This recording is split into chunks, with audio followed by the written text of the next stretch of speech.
अंगण चाहूल होती कोवळ्या पाऊली, माप मी ओलांडिले अन दूर गेली भातुकली.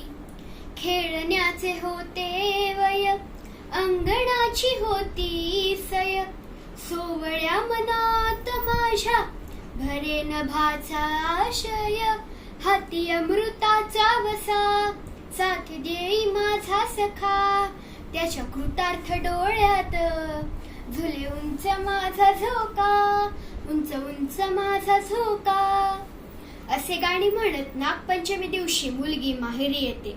श्रावण शुद्ध पंचमीला नागपंचमी असे म्हणतात. या दिवशी नागाची किंवा नागाच्या मूर्तीची पूजा केली जाते.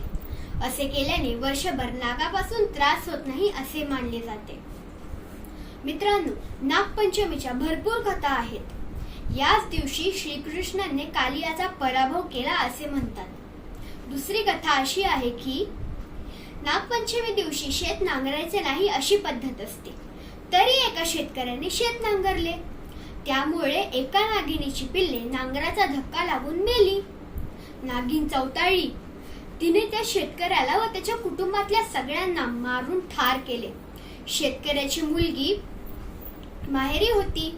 ती नागिन तिला चावायला तिकडे गेली.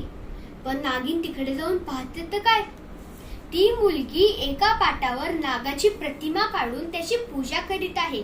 हे पाहून नागिन खुश झाली व त्या मुलीला न चावता परत गावी येऊन शेतकऱ्याला व त्याच्या कुटुंबातल्या सर्वांना तिने परत जिवंत केले. मित्रांनो, ही गोष्ट तर झाली, पण नागपंचमीचा खरा अर्थ सांगू का? नाग हा शेतकऱ्याचा मित्र असतो. तो शेतातले बेडूक उंदीर खाऊन शेतकऱ्याला शेतीमध्ये मदत करत असतो.